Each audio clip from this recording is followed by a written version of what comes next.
Bienvenidos a ambos, ya los vamos a presentar. Por un lado está Delfina Rossi, economista, una de las economistas jóvenes que, qué sé yo, con las que yo más me identifico. Seguramente ustedes saben que este programa es muy ortodoxo, muy heterodoxo económicamente. Acá la ortodoxia no suele pasar la puerta. Pasa porque tenemos todas las voces, pero nuestra definición de este programa es que somos demasiado heterodoxos económicamente. Y está acompañada de Sergio. Hola Sergio, ¿cómo te va? Hola, ¿cómo andas? ¿Serías tan amable de decirnos tu apellido? Boyechesen. Toda la vida ha sido Sergio W. Sergio W, claro. Me han simplificado. Bueno, hola Delfina, ¿cómo estás? Tal? ¿Cómo Gusto les va? recibirte. Muy buenos ¿Vos días, también sos gracias. santafesino, rosarino? No, yo soy bonaerense. Bonaerense. Pero también es economista. También es economista. Ahora iba a terminar de presentarlo. La heterodoxia económica en el segundo cordón del conurbano En el es segundo más cordón intensa. ¿De dónde sos? De Bursaco. De Bursaco. Ajá, bien, bueno. ¿Y la chica de Rosario? Bueno. Soy rosarina Yo soy viviendo en Capital, ¿no? viviendo en Capital hace mucho. Después de recorrer el mundo. Más o menos, Más tampoco o menos. tanto. Tampoco pero sí. tanto, pero he recorrido mucho. Y algunas cuantas ciudades, sí. Sí. Pero Bueno, vos elegí Buenos Aires, a Elegí- pesar de pero la vas macrisis. de vez en cuando a Rosario, seguís teniendo... Sí, a Rosario seguido. Por sí, supuesto. sí, sí. Y Por suerte. algún día, y cuando toque el turno de las aspiraciones políticas, Sí. ya sé, es político obviamente, pero digo, ¿lo vas a hacer en Rosario o lo vas a hacer en Buenos Aires? No, históricamente tengo la política de militar en donde uno vive. Ujú. Creo que más allá de donde uno nació y donde tiene vínculos familiares, creo que tiene que comprometerse en la ciudad donde vive. Ujú. Cuando vivía en Barcelona, militaba en Barcelona. Cuando estuve en Texas, me involucré con temas de activismo de mujeres inmigrantes en Texas. Así que ahora vivo en la ciudad de Buenos Aires y milito en la ciudad de Buenos Aires. Tomamos un espacio político hace 2 años que se llama Buenos Aires por el Desarrollo, la Diversidad y la Democracia. Así que mis intenciones políticas y militantes y lo que hago realmente tiene que ver en el territorio donde vivo. Ujú, bien. Obviamente vamos a hablar la política, ustedes saben por definición que yo siempre lo he dicho y los que nos siguen y nos leen, que no hay política sin economía y no hay economía sin política, así que va a ser imposible no hablar de política también en medio de la economía, pero bueno, la idea es ir hablando un poquito de todo lo que nos está pasando con Sergio y con Delfina. Sergio, vos también sos asesor del bloque justicialista. Exactamente, soy asesor de Agustín, en principio en temas legislativos y rápidamente viró hacia preparar lo que sería un desembarco si la gente lo acompaña en este sueño de precandidato a presidente. Y estás un poco trabajando en la parte económica, obviamente, con Delfina. Estamos trabajando eso, exactamente. Bien. Más allá del diagnóstico, en lo propositivo. La verdad que hay tantos lugares por donde arrancar, pero nos van a perdonar ambos, mientras les voy cebando un mate, nos van a perdonar ambos un poco del centralismo porteño al centralismo regional, ¿no? Y estamos particularmente, ustedes hace unos días que están en Mendoza, seguramente lo habrán leído, lo habrán escuchado, lo habrán hablado con los amigos que los han acompañado todos estos días. Estamos en un momento muy particular con la vitivinicultura, que obviamente te lleva a referenciarte rápidamente en el tema de las economías regionales. Y hoy hablábamos hace un rato con Rubén Miranda, con el diputado nacional por Mendoza, que presentaron un proyecto para declarar la emergencia de la cadena de valor vitivinícola. La relación entre las economías regionales y la economía centralista de Buenos Aires y porteña siempre ha sido complicada. Y creemos, y por lo menos nosotros desde acá vemos que está en un momento muy complicado, ¿no? Muy, muy, muy complicado, quizás más que en otros momentos. ¿Cómo se ve desde el centralismo y desde Buenos Aires y del momento de tener que pensar, como lo están haciendo ustedes, políticas para todo el país, para un precandidato a presidente? ¿Cómo se ve la relación de la economía y de un país con las economías regionales que están tan vapuleadas, tan postergadas, tan golpeadas y que terminan siendo, en vez de una salida hacia adelante, una carga económica? A ver, yo creo que se ve de forma errónea, ¿no? Creo que es atrás al menos 40, 50 años ver la existencia de esa antinomia entre campo, ciudad, entre industria y entre agro, campo, claro, y demás. Hoy se están viendo un montón de fenómenos asociados en parte a la no política. Yo creo que este gobierno, a los problemas que había ya, porque hay una realidad, la problemática de las economías regionales ya venían también durante nuestro gobierno anterior, pero las respuestas que este gobierno ha buscado de una baja plana únicamente de retenciones sin tener arriba de la mesa una agenda mucho más concreta o integral, ha agudizado en lugar de resolver los problemas. Hoy uno ve cosas muy interesantes en distintos segmentos del país. Uno puede analizar, por ejemplo, lo que está pasando en el Triángulo La Boulaye, Villa María y Río Cuarto, donde la distancia de 300 kilómetros al puerto queda casi igualado al tema de retenciones, y la molienda, por ejemplo, del grano se hace ahí.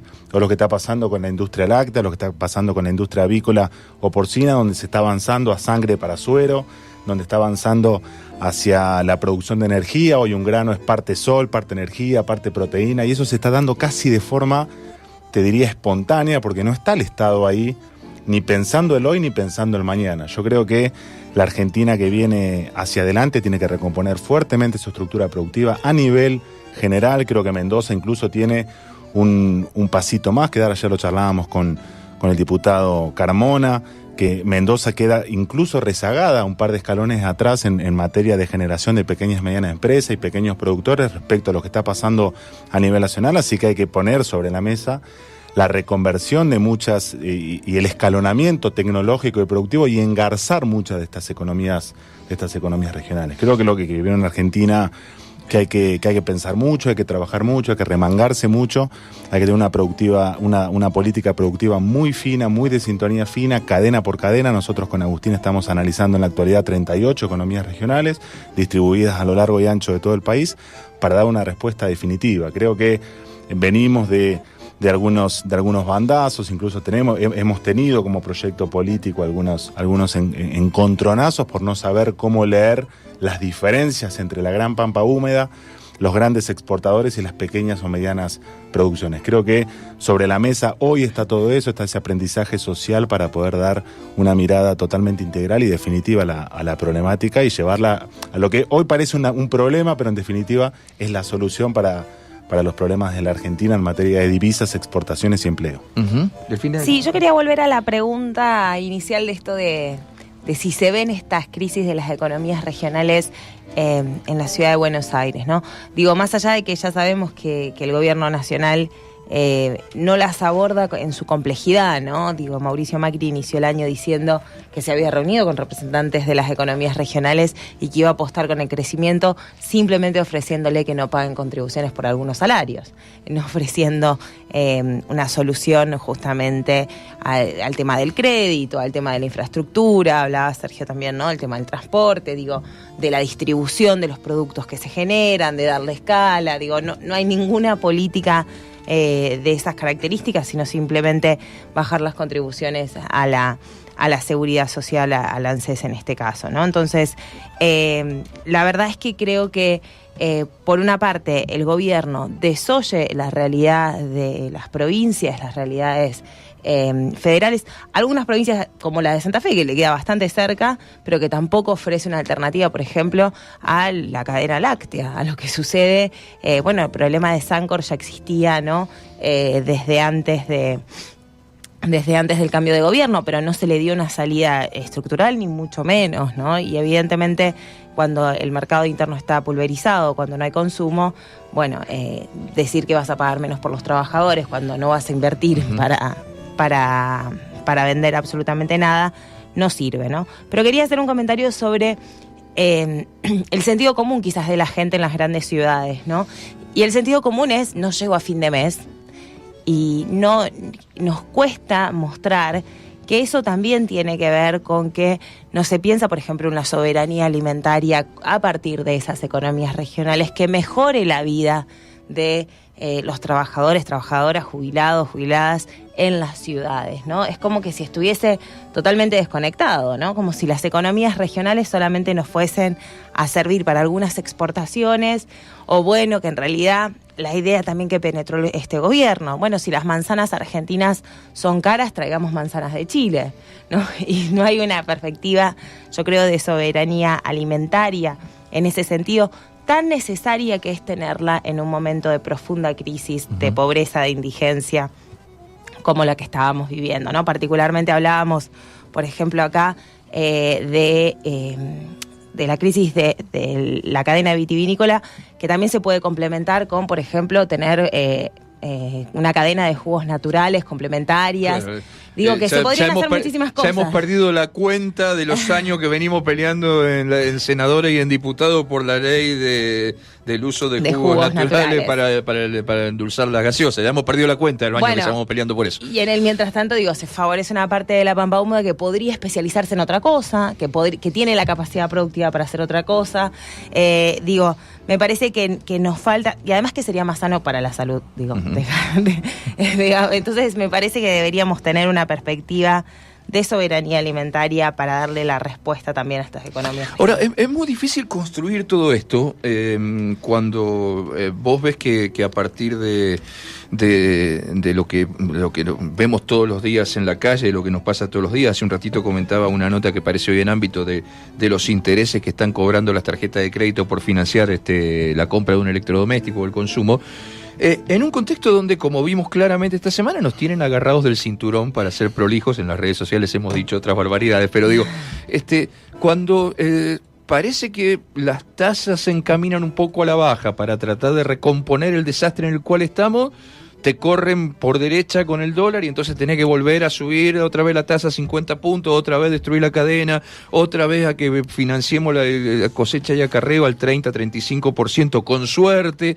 Digo, es como que nos hemos metido, y digo nos hemos metido porque alguna vez también nos tenemos que hacer responsables como sociedad, que vivimos todos en el mismo lugar, y si ganaron este modelo económico será porque los anteriores hicieron algunas cosas mal. Sí, sí. Bueno, qué sé yo, todo la complejidad de la política.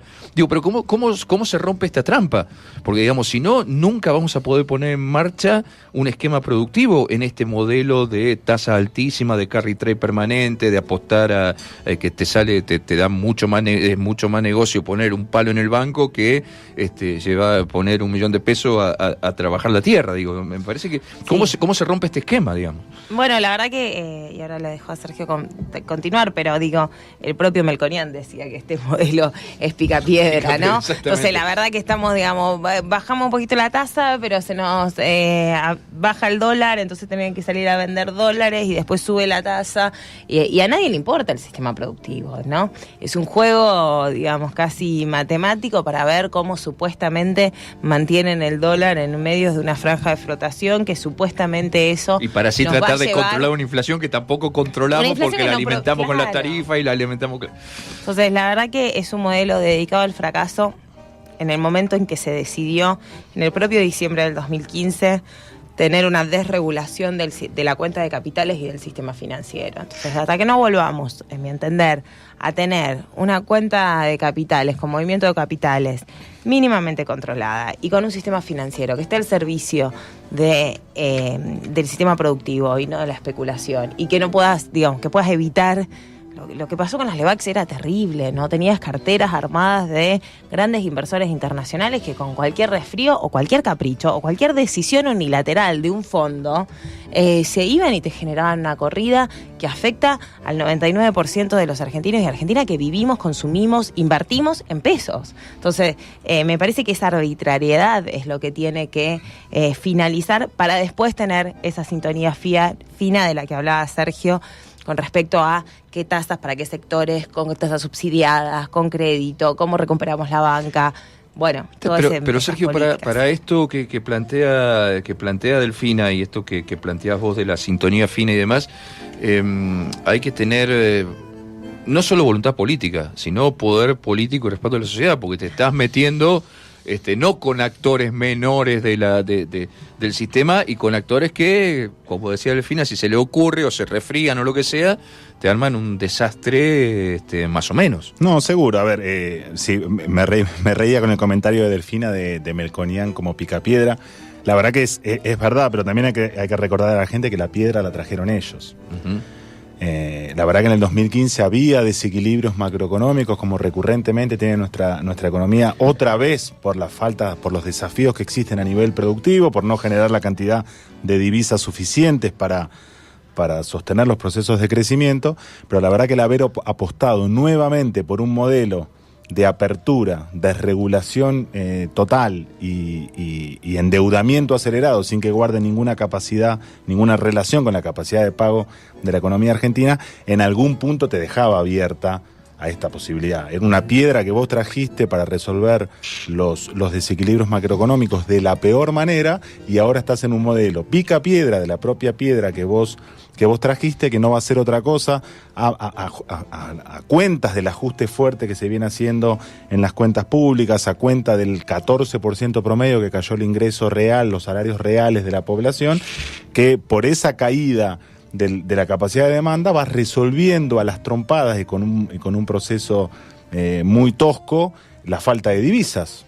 Digo, la verdad que el problema sigue siendo, no han resuelto ninguno de los problemas que había en diciembre de 2015 y estamos camino a un diciembre de 2019 donde esos problemas macroeconómicos se ven exacerbados. Seguramente para el gobierno que venga, la tarea va a ser, en principio, sostener o tratar de regular mejor en términos de poder sostener o crear algún ámbito de generación de demanda con alguna medida macroprudencial, como decía Delfina, en materia regulatoria de cuenta capital, que no quiere decir cepo, quiere decir simplemente que los actores internacionales de cualquier tamaño pueden entrar y salir a la economía argentina como se les ocurra. Estas recomendaciones vienen del propio Fondo Monetario Internacional, vienen de la propia OCDE, no es una idea loca, sacada de algún economista perdido de América Latina. Me parece que vamos a tener una tarea titánica en materia de regulación macroeconómica para poder poner a la Argentina de pie en materia de crecimiento económico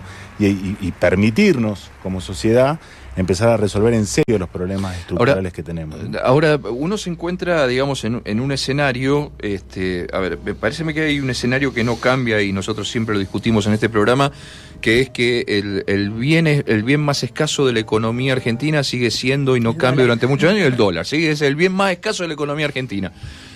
Y al que le toque en suerte gobernar, no importa del color que sea, a partir de diciembre de este año, incluso el mismo Macri, si se reelige, va a tener dos problemas muy graves que hay que saltar. Primero, seguís sin tener dólares y cada vez debes más dólares y tenés condicionamientos internacionales muy fuertes, porque, también estamos en un momento, que es lo que nos pasa con la vitivinicultura, estamos en un momento donde los mercados no están compradores, los mercados del mundo no están demandando salvajemente productos y demás. Y no lo van a estar. Y no lo van a estar por un tiempo, digamos, ¿no? Entonces, ¿cómo se hace para pensar una estructura de país que pueda lidiar con eso y a su vez también tener crecimiento?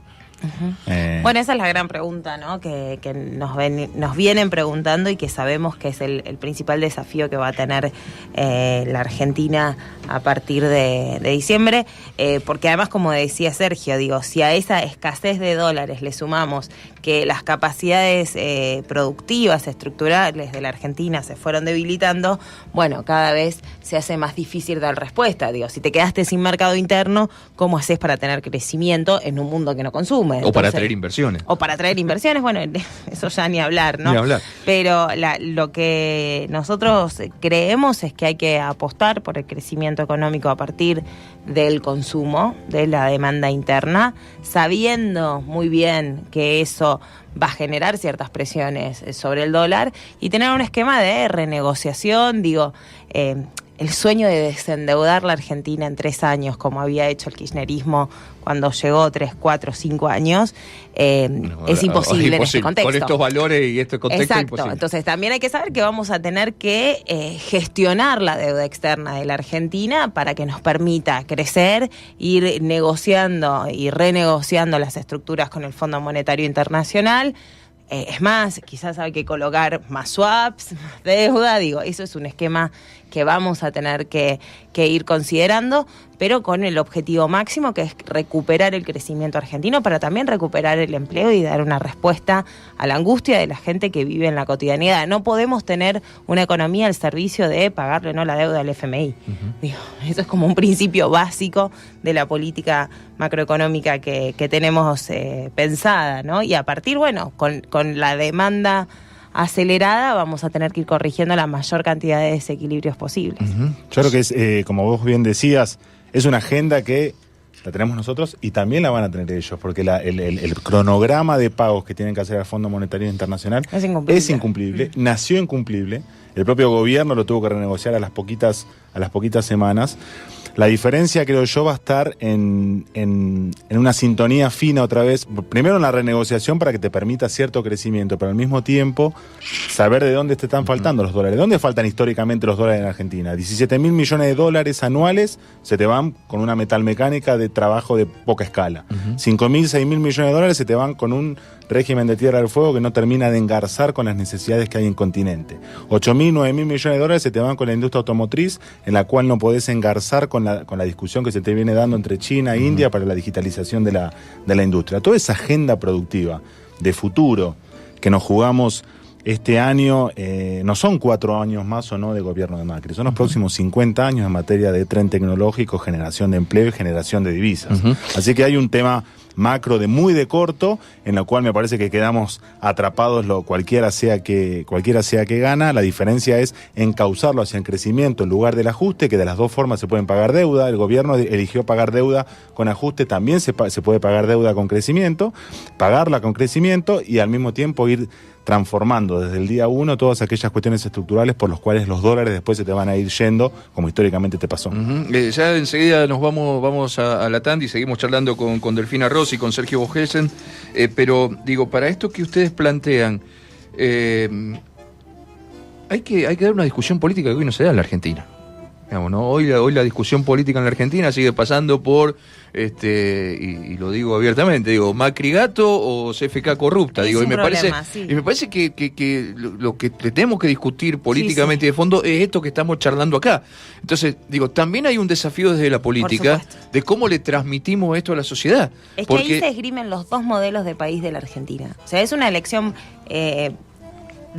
más allá de lo estético que vos estás diciendo de la política, es una elección de fondo. Es una elección entre dos modelos totalmente distintos de Argentina.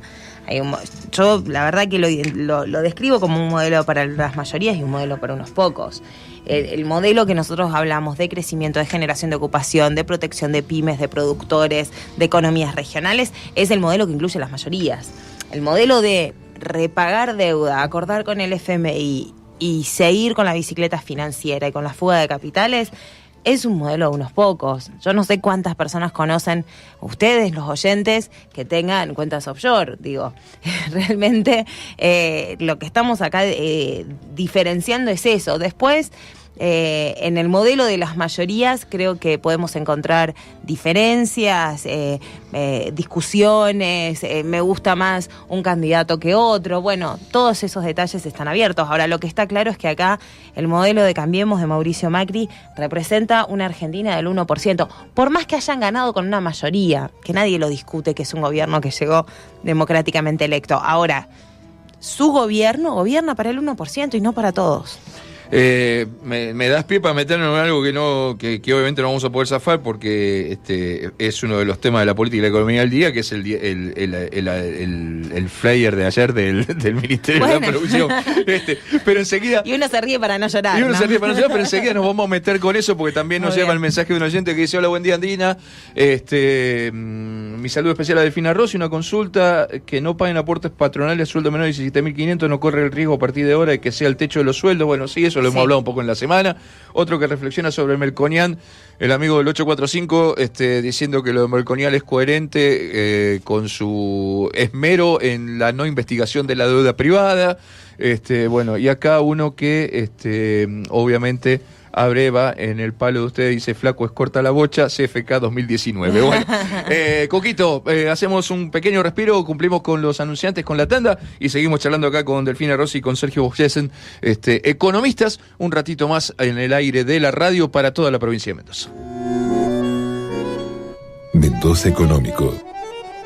Estamos charlando con Delfina Rossi y con Sergio Bogesen, ambos economistas, ambos muy jóvenes y ambos de la camada que nos va a tener que salvar en los próximos años, porque nosotros ya doblamos la vuelta, ya pasamos los 50, ya estamos destruidos. Bueno, Sergio, vos recién me decías que querías agregar algo a lo que recién planteábamos, de esta falta de discusión y esta dicotomía en la cual se cae la política y no se discuten estas cosas de fondo. Sí, ¿no? Y creo que está relacionado con la fotito que planteaste y mencionaste del Ministerio de Producción. Hace muy poquito un politólogo importante de la Argentina, joven, muy joven también, Martín Rodríguez, decía que Cambiemos ha apostado es la superación de la grieta ya.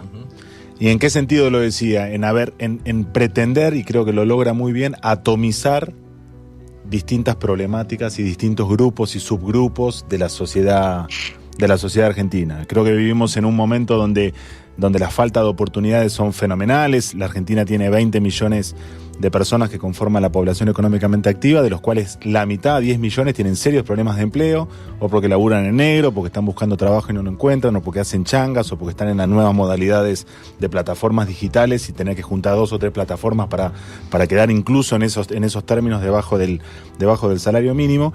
Y toda la desesperanza que genera eso, el malestar que genera, te empuja a encerrarte en los tuyos, en vos, y te permite salir y tratar de romper un poco en términos colectivos, en términos sociales, esa problemática. Yo creo que Cambiemos de forma perversa explota muy bien esa diferencia, y el dibujito del Ministerio de Producción tiene que ver con eso. No sé si los oyentes lo han podido ver. Es un dibujito donde se ve 4, 5, 6 personas rubias, bien vestidas, que están haciendo fuerza, visiblemente están perdiendo, tratando de levantar un techo que se les viene encima, lleno, repleto de gente que no tiene rostro, a diferencia de los que sí tienen abajo rostro, que se les viene encima, y son en su gran mayoría morochos y bastante peor vestidos que los que están, simulando abajo. O representando a serie de trabajadores.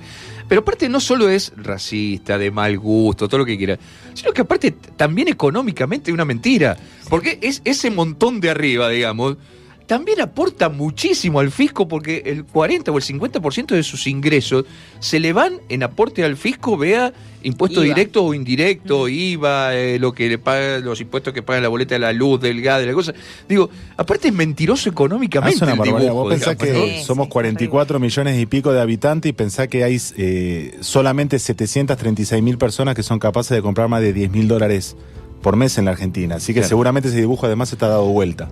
Porque vos tenés más de 43 millones de personas, de las cuales cerca de la mitad son las que están en edad activa de trabajar y pueden lograr hacerlo, y sostienen muchas veces laburando en negro, sin que les hagan los aportes y teniendo que buscar 2 o 3 laburos, son las que sostienen a un país que se debe todo el futuro.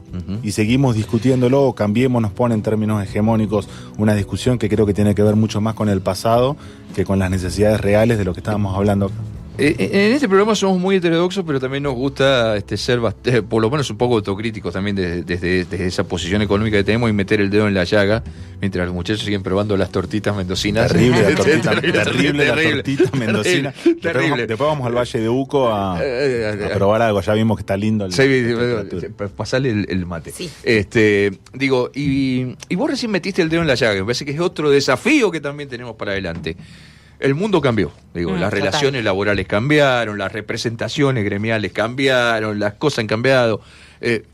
No podés ir contra Airbnb, contra Rappi, contra... el mundo te lo tira encima, contra Uber, contra un montón de cosas. ¿Cómo se trabaja y cómo se hace para, desde una posición clara política, económica, ideológica de ustedes, y que muchos por ahí en algunas cosas podemos comulgar, para entender que ese mundo cambió, para complementarnos con ese mundo, pero también mantener los derechos básicos, las necesidades básicas, lograr que esos señores también aporten, porque el Estado necesita de los aportes, bueno, ¿cómo se hace? Porque la verdad que también estamos ante ese desafío, vos no podés cerrar la frontera y decir, no, ¿sabe qué? Mire, acá no entra ni Uber ni nada, porque te pasan por encima, porque la tecnología, porque la tecnología te pasa por encima. Ahí está todo mal ya si nos quedamos sin Netflix. Si nos quedamos hasta negociamos todo menos Netflix. Negociamos todo menos Netflix.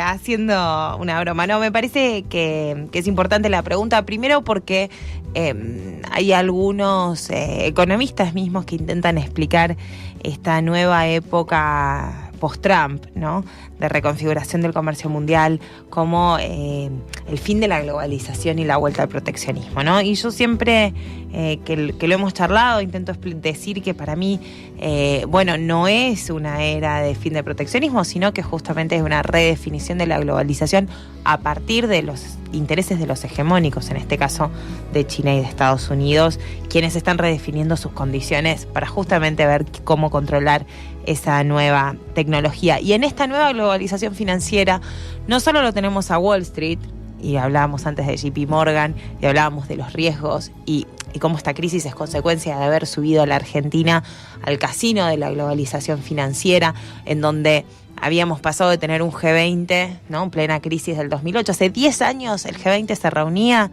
con Obama, con Cristina Kirchner, con Dilma, con representantes de la Unión Europea, y se preguntaban cómo salvar al capitalismo y limitar el capitalismo financiero a favor de la producción y el empleo, ¿no?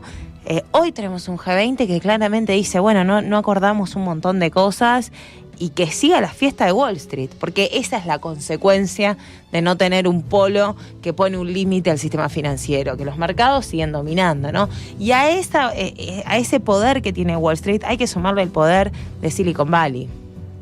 Y eso es lo que quizás a nosotros nos cuesta ver un poco más, ¿no? De Google, de Amazon, de Microsoft, de Apple.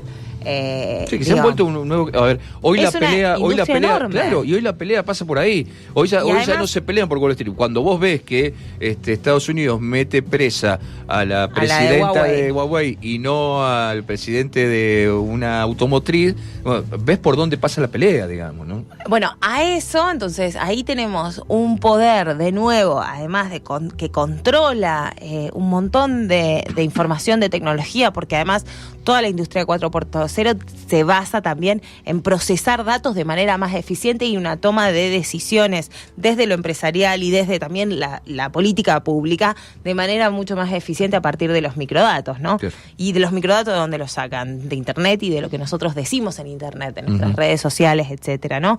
Entonces, esa industria, la verdad que penetra muy fuerte en América Latina, con un poder increíble, en donde el oro de esa industria son los datos, ¿no? Uh-huh. Y lo digo porque también el gobierno está discutiendo nuevamente la ley de protección de datos. Yo mañana saco una nota en el Destape Web sobre este tema y parecen que son temas que poco tienen que ver con la economía. Entonces tenemos, por un lado, la precarización de los jóvenes trabajando en apps que cobran menos que un salario mínimo, en situaciones paupérrimas y que supuestamente son... ¿Quién dijo? Mercado Libre creo que se fue a México y dijo que tiene colaboradores, que no tiene trabajadores. Bueno, sí, los colaboradores, los famosos colaboradores, claro. Que son colaboradores, que son autónomos, tenemos una precarización brutal de nuestro mercado de trabajo y a su vez son empresas que saben quién compra, cómo es el que compra, dónde compra, a quién le compra, qué va a hacer, si le gustó, si no le gustó. Toda esa información la venden en forma de más negocios. Entonces tenés también un tema de privacidad y además evidentemente no cotizan en la Argentina, ¿no? Sí. ¿Cuál es la posición que yo creo que hay que tener? Es una idea de, por un lado, regular lo máximo posible, sobre todo en términos de relaciones laborales, lo que hacen esas empresas, que intentemos que paguen impuestos. La verdad que Uber no paga impuestos ni en Silicon Valley, o sea, es una empresa que que gira a una offshore en Panamá y evade impuestos en todos lados. Creo que hay que darse también, vuelvo al G20, una estrategia global en contra de eso. Pero lo que necesitamos de nuevo es controlar la balanza de capitales. Lo que no pueden hacer es venir, desembarcar, llevarse todo sin pedir permiso, sin pasar por nuestras regulaciones, etcétera. Creo que no hay que darle la espalda a las nuevas tecnologías, pero sí creo que hay que tener una muy buena ley de protección de datos para que la privacidad de cada uno de nosotros esté resguardada y que las empresas, de última, paguen por acceder a esa información y evidentemente controlarle el mercado de capitales y proteger a los trabajadores y trabajadoras. Nos quedan 3-4 minutitos y ustedes también, ya hace unos cuantos días que están en Mendoza, también querrán disfrutar un poco, porque me imagino que los habrán paseado de reunión en reunión con militantes, empresarios, dirigentes y demás. ¿Cómo se recompone, y con esto cerramos y tomo algo que hablábamos recién fuera de micrófono? Creo que no cometo ninguna infidencia, porque aparte creo que es una tarea que se debe este espacio político y económico que ustedes de alguna manera representan. ¿Cómo se recompone la relación con ese sector de la sociedad, sobre todo el empresariado, el campo, que quedaron tan golpeados y tan enojados, digamos, con el modelo económico y político anterior? ¿Se puede recomponer esa sociedad? ¿Cómo se hace para volver a charlar con ellos y hacerles entender que son parte de una Argentina en crecimiento, que si no, que hay que hacerla crecer, si no, no vamos para ningún lado? Mira, es la obsesión de Agustín, ¿no? Un día un día nos dice, la verdad que lo peor que nos ha dejado la 125, pese a que los intentos cuando entran diputados y todo el arreglo que se hace, logra diferenciar la realidad de pequeños, de medianos y de grandes y exportadores, se logra esa diferenciación hacia el final.